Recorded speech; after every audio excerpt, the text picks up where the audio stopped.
Awalam nu'ammirkum, bukankah telah kami panjangkan umur kalian? Ma yatadzakkaru fihi man tadzakkara wa ja'akumun nadhir. Yang dengan panjang umur kalian itu kalian bisa mengambil pelajaran.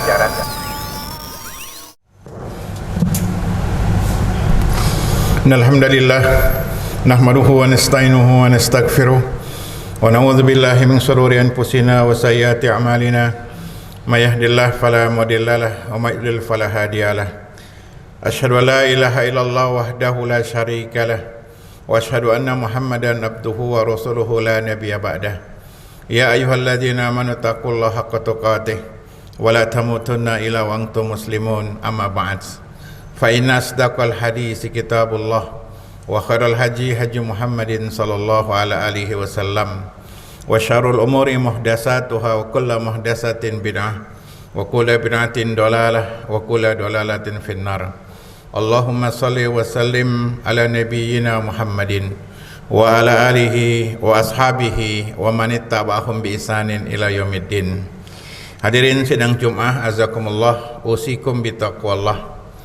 Allah Subhanahu wa taala berfirman dalam Al-Qur'anul Karim, awalam nu'ammirkum ma yatadzakkaru fihi man tadzakkara wa ja'akumun nadhir. Dalam surah Fatir ayat yang ke-37 Allah berfirman, bukankah telah kami panjangkan umur kalian, yang dengan panjang umur kalian itu kalian bisa mengambil pelajaran, bagi orang-orang yang mau mengambil pelajaran.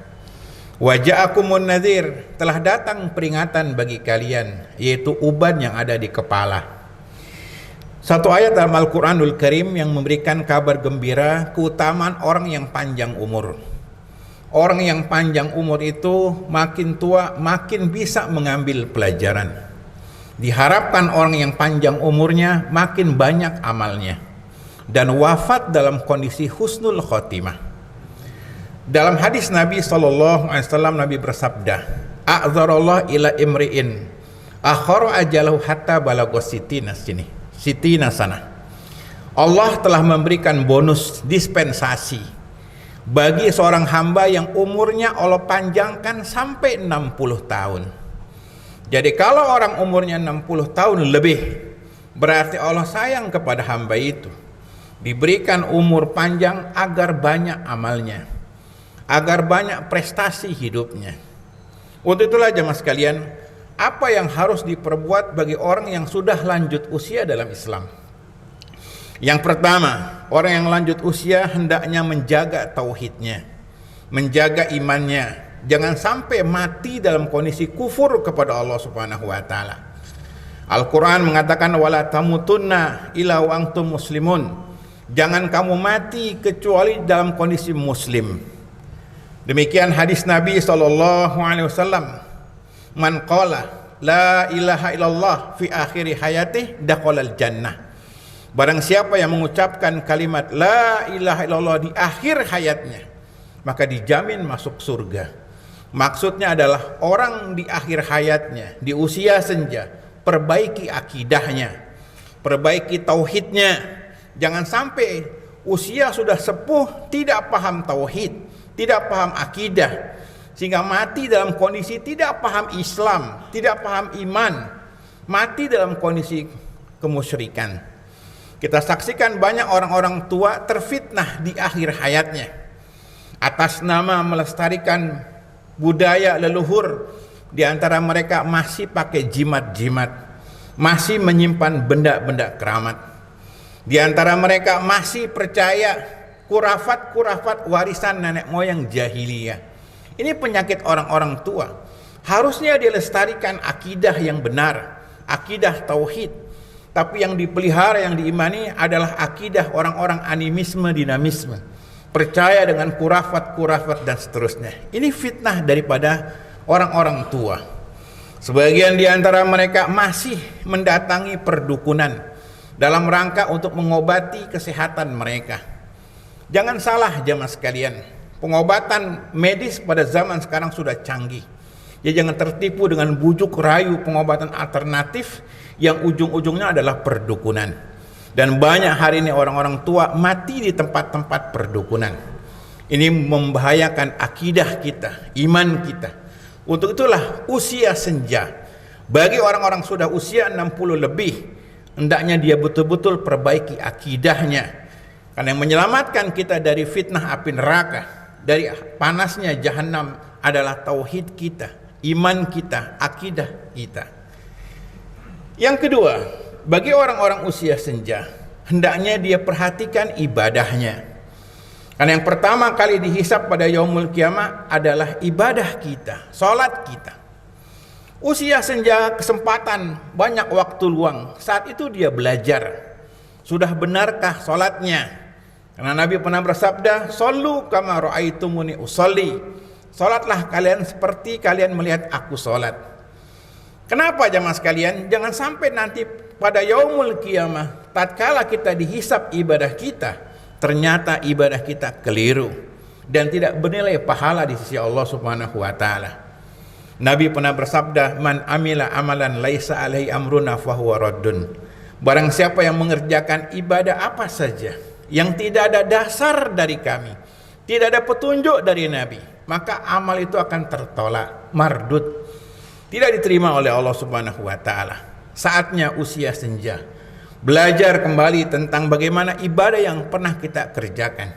Jangan sampai nanti pada yaumul kiamah ibadah yang kita kerjakan tidak bernilai di sisi Allah Subhanahu wa taala.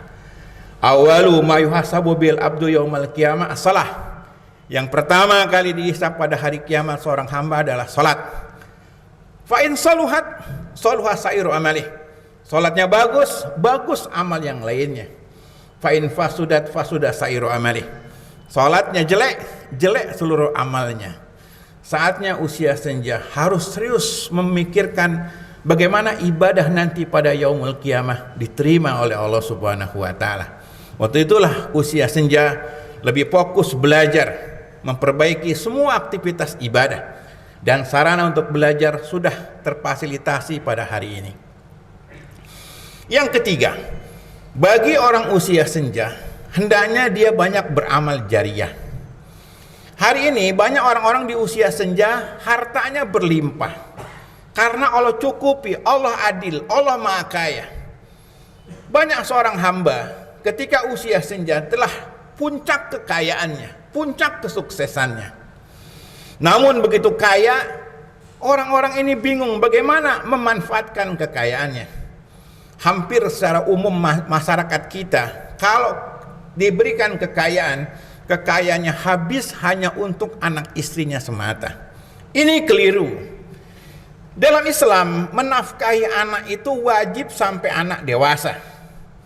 Selesai anak dewasa, selesai anak disekolahkan sampai S1, S2, biarkan dia hidup dengan jerih payah mereka. Biarkan mereka hidup dengan keringat mereka. Kewajiban orang tua menafkahi selesai. Yang ada adalah tanggung jawab mendidik keluarga sampai mati. Ku anfusakum wa ahlikum naro. Adapun nafkah kepada anak ketika anak sudah dewasa, selesai nafkahnya, tidak wajib. Maka harta bapak yang begitu banyak, manfaatkan untuk fisabilillah. Manfaatkan untuk amal jariah. Karena banyak orang hari ini hartanya berlimpah, rumahnya banyak, kendaraannya banyak, investasinya banyak di mana-mana, tapi amal jarinya tidak ada sama sekali. Dihisab nanti pada yaumul kiamah, berat jamaah sekalian. Sudah bapak sudah berjasa menyekolahkan anak sampai S1, S2, S3. Tidak ada lagi kewajiban menafkahi anak ketika anak sudah dewasa. Kesempatan harta itu miliki kita sendiri. Manfaatkan buat beramal, manfaatkan buat berbuat kebajikan, untuk amal jariah khususnya.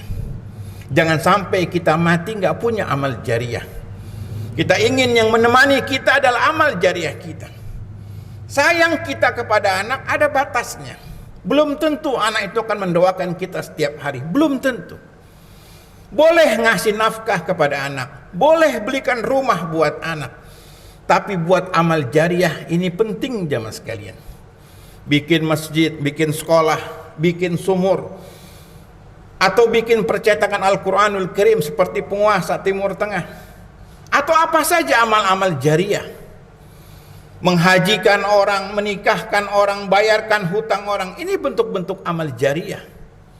Sekarang banyak orang hartanya berlimpah di akhir hayatnya, tapi dia bingung untuk apa hartanya. Kebanyakan hanya berpikir buat anaknya semata. Belum tentu anak jadi soleh kalau kita berikan harta kita. Boleh jadi anak-anak itu terfitnah, kita manjakan dengan harta kita. Saatnya sebagian harta kita jadikan amal jariah. Buat kita mati nanti di lubang kubur kita. Sisanya baru untuk ahli waris kita. Yang keempat, bagi orang yang sudah lanjut usia. Yang keempat, hendaknya dia kembali kepada keluarga. Di masyarakat kita ada kesalahan yang fatal. Hari tua ingin istirahat, tidak mau direpotkan oleh anak cucu.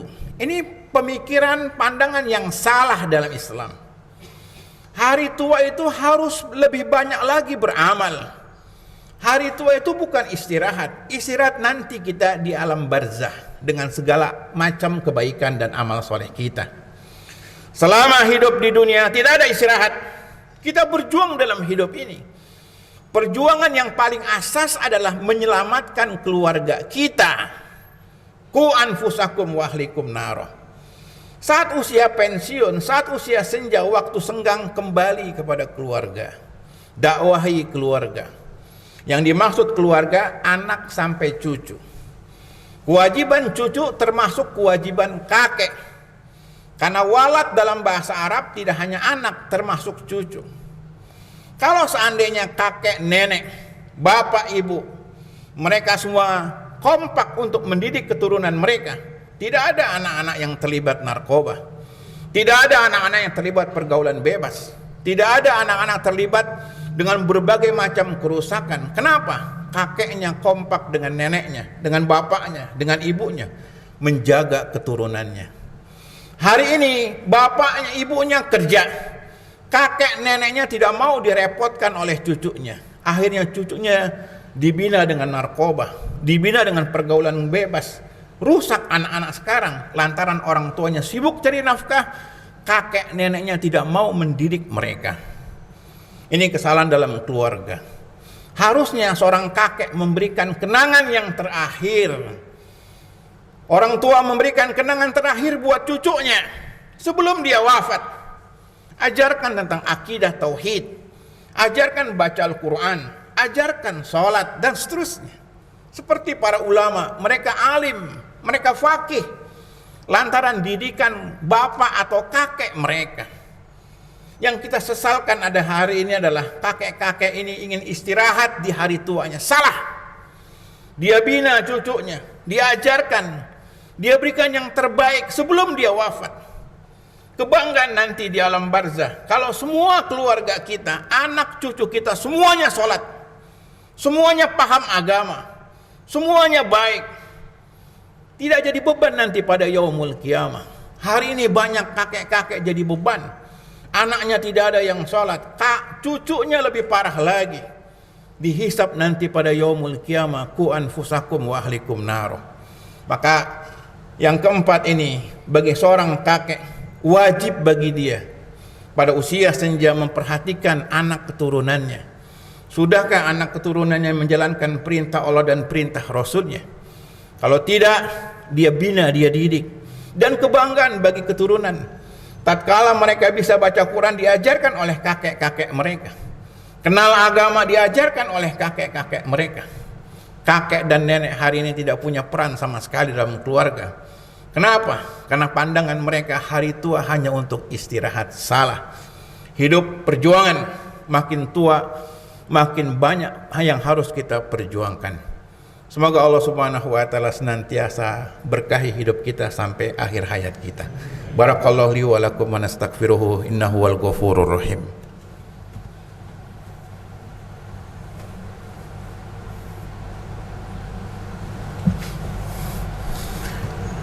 Alhamdulillahirabbil alamin wa bihi nasta'in ala umuri dunya waddin. Wassalatu wassalam ala nabiyyina Muhammadin wa ala alihi wa ashabihi wa man ittaba'ahum bi ihsanin ila yaumiddin, amma ba'd. Hadirin sidang Jumat azakumullah, nasihat yang terakhir bagi orang usia senja mewaspadai fitnah hari tua. Jamaah sekalian, fitnah yang mengerikan adalah fitnah hari tua. Banyak orang-orang usia mudanya jahat, tapi hari tuanya baik. Dia tobat pada Allah Subhanahu wa taala. Yang harus diwaspadai, mudanya bagus, tuanya malah justru rusak. Banyak orang gak bahagia di hari tuanya. Syaitan mengganggu orang pada usia senja, sehingga wafat dalam kondisi su'ul khotimah, wafatnya buruk, wafatnya jahat. Sudah tua masih tidak kenal akhirat, sudah tua nggak kenal agama, sudah tua bergelimang dosa dan maksiat. Mewaspadai fitnah hari tua ini sangat penting jamaah sekalian. Di antara bentuk fitnah hari tua adalah perpecahan di keluarga. Banyak orang hari tua tidak bahagia, dikucilkan sama anak-anaknya, dijauhi oleh anak-anaknya. Seringkali orang tua itu berbuat dosa dan maksiat. Kalau ada orang tua berbuat dosa dan maksiat, bagi anak tidak boleh musuhi orang tuanya, tidak boleh tinggalkan orang tuanya. Itu ujian orang tua diganggu oleh syaitan. Selamatkan orang tuanya, rangkul orang tuanya, dakwahi orang tuanya, bimbing orang tuanya, agar dia wafat dalam kondisi husnul khotimah.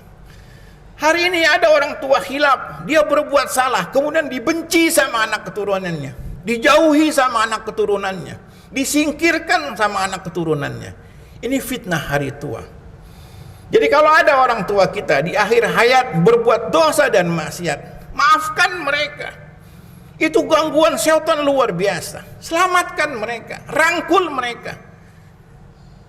Kita hantarkan akhir hayatnya husnul khotimah. Saya menyaksikan banyak orang-orang tua itu ketika usia senja justru dijauhi sama anaknya. Kenapa? Karena orang tuanya terfitnah. Fitnah hidup ini tidak hanya anak muda, orang tua juga besar. Jadi kalau ada orang tua di akhir hayatnya diganggu oleh syaitan, berbuat dosa besar, berbuat maksiat, bagi anak keturunannya tetap itu orang tuanya harus dijaga, dirawat, dibimbing agar mereka husnul khatimah. Kita berharap semoga Allah muliakan kita sampai akhir hayat kita. Kita minta sama Allah agar kita di akhir hayat kita dicintai oleh keluarga kita, dicintai oleh anak keturunan kita.